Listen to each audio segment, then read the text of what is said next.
ভালো মৃত্যুর 10টি স্পেশাল আলামত। 1. মৃত্যুর সময় কালেমা পাঠ করা। নবীজি সাল্লাল্লাহু আলাইহি সাল্লাম বলেছেন, যে ব্যক্তি সর্বশেষ কথা হবে লা ইলাহা ইল্লাল্লাহ, তিনি জান্নাতে প্রবেশ করবেন। সুনানে আবু দাউদ, হাদিস 3116। 2. মৃত্যুর সময় কপাল থেকে ঘাম বের হওয়া। বুরাইদা বিন হাচিব রাদিয়াল্লাহু তাআলা আনহু থেকে বর্ণিত, তিনি বলেন, আমি রাসূল সাল্লাল্লাহু আলাইহি সাল্লামকে বলতে শুনেছি, তিনি বলেন, মুমিন কপালের ঘাম নিয়ে মৃত্যুবরণ করেন। জামে তিরমিজি, হাদিস 980। 3. জুমার রাতে বা দিনে মৃত্যুবরণ করা। নবীজি সাল্লাল্লাহু আলাইহি সাল্লাম বলেছেন, যে ব্যক্তি জুমার দিনে বা রাতে মৃত্যুবরণ করেন, আল্লাহ তাকে কবরের আযাব থেকে নাজাত দেন। মুসনাদে আহমদ, হাদিস 6546। 4. আল্লাহর রাস্তায় যুদ্ধরত অবস্থায় মৃত্যুবরণ করা। পবিত্র কোরআনে আল্লাহ তাআলা বলেছেন, আর যারা আল্লাহর রাস্তায় নিহত হয় তাদেরকে তুমি কখনো মৃত মনে করো না, বরং তারা নিজেদের পালনকর্তার নিকট জীবিত ও জীবিকাপ্রাপ্ত। আল্লাহ নিজের অনুগ্রহ থেকে যা দান করেছেন তার প্রেক্ষিতে তারা আনন্দ উদযাপন করছে, আর যারা এখনও তাদের কাছে এসে পৌঁছায়নি তাদের পেছনে তাদের জন্যে আনন্দ প্রকাশ করে, কারণ তাদের কোনো ভয়ভীতিও নেই এবং কোনো চিন্তা ভাবনাও নেই। আল্লাহর নেয়ামত ও অনুগ্রহের জন্য তারা আনন্দ প্রকাশ করে, এবং তা এভাবে যে আল্লাহ ঈমানদারদের সমফল বিনষ্ট করেন না। সূরা আলে ইমরান, আয়াত 169 থেকে 171।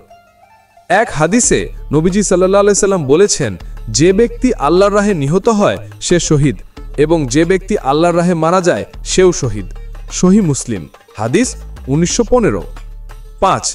প্লেগ রোগে মারা যাওয়া।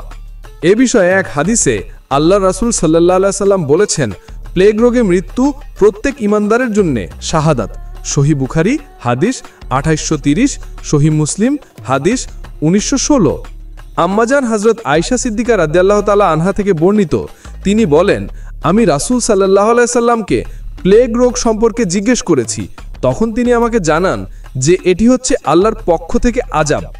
আল্লাহ যাদেরকে শাস্তি দিতে চান তাদের উপর এই রোগ নাজিল করেন, আর আল্লাহ এই রোগ মুমিনদের জন্য রহমত স্বরূপ পাঠান। যে মুমিন প্লেগ রোগে আক্রান্ত হয়ে নিজ এলাকাতে অবস্থান করবে, ধৈর্য ধারণ করবে, সওয়াবের প্রত্যাশা করবে, এবং এই ইয়াকিন রাখবে যে আল্লাহ তার জন্য যা লিখে রেখেছেন সেটাই ঘটবে, সে ব্যক্তি শহীদের সমান সওয়াব পাবে। সহিহ বুখারী, হাদিস 3474। 6. যে কোনো পেটের পীড়াতে মৃত্যুবরণ করা।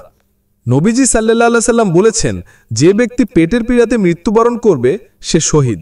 সহিহ মুসলিম, হাদিস 1915। 7. কোনো কিছু ধসে পড়ে অথবা পানিতে ডুবে মৃত্যুবরণ করা।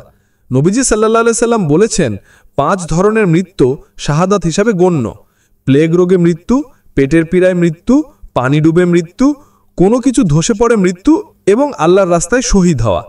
সহিহ বুখারী 2829, সহিহ মুসলিম 1915। 8. প্রসবের সময় প্রসূতির মৃত্যু অথবা গর্ভবতী অবস্থায় নারীর মৃত্যু। নবীজি সাল্লাল্লাহু আলাইহি সাল্লাম বলেছেন, যে নারী জুমা নিয়ে মারা যায় তিনি শহীদ।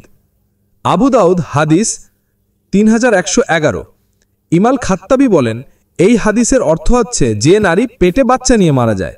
ইমাম আহমদ উবাদা বিন সামেত রাদিয়াল্লাহু তাআলা আনহু থেকে বর্ণনা করেন যে তিনি বলেন, নবী সাল্লাল্লাহু আলাইহি সাল্লাম শহীদের শ্রেণীগুলো উল্লেখ করতে গিয়ে বলেছেন, যে নারী তার গর্ভস্থ সন্তানের কারণে মারা যায় তিনি শহীদ।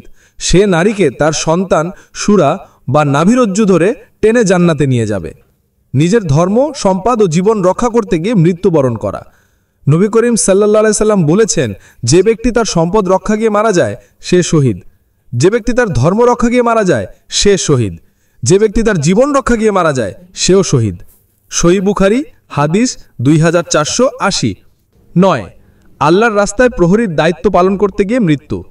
আল্লাহর রাস্তায় প্রহরীর দায়িত্ব পালন করতে গিয়ে যে ব্যক্তি মারা যায় সেও শহীদ। হযরত সালমান আল ফারেসি রাদিয়াল্লাহু তাআলা আনহু থেকে বর্ণিত যে তিনি বলেন, নবীজি সাল্লাল্লাহু আলাইহি সাল্লাম বলেছেন, একদিন এক রাত পাহারা দেওয়া 1 মাস দিনে রোজা রাখা ও রাতে নামাজ পড়ার চেয়ে উত্তম। আর যদি পাহারারত অবস্থায় সে ব্যক্তি মারা যায়, তাহলে তার জীবদ্দশায় সে যে আমলগুলো করত সেগুলোর সওয়াব তার জন্য চলমান থাকবে, তার রিজিকও চলমান থাকবে, এবং কবরের ফিতনা থেকে সে মুক্ত থাকবে। সহিহ মুসলিম, হাদিস 1913। 10. নেক আমলরত অবস্থায় মৃত্যুবরণ করা। নবীজি সাল্লাল্লাহু আলাইহি সাল্লাম বলেছেন, যে ব্যক্তি আল্লাহর সন্তুষ্টি অর্জনের লক্ষ্যে লা ইলাহা ইল্লাল্লাহ বলল এবং এই অবস্থায় তার মৃত্যু হলো, সে জান্নাতে প্রবেশ করবে। যে ব্যক্তি কোনো একটি সাদাকা বলল এবং এই অবস্থায় তার মৃত্যু হলো, সেও জান্নাতে প্রবেশ করবে। মুসনাদে আহমদ হাদিস 22,813। এই আলামতগুলো ব্যক্তির ভালো মৃত্যুর সুসংবাদ দেয়, কিন্তু এর পরেও নির্দিষ্টভাবে কোনো ব্যক্তির ব্যাপারে এই নিশ্চয়তা দেওয়া যাবে না যে তিনি জান্নাতি, শুধু রাসূল সাল্লাল্লাহু আলাইহি সাল্লাম যাদের ব্যাপারে নিশ্চয়তা প্রদান করেছেন তারা ছাড়া। যেমন 4 খলিফার ব্যাপারে তিনি নিশ্চয়তা প্রদান করেছেন।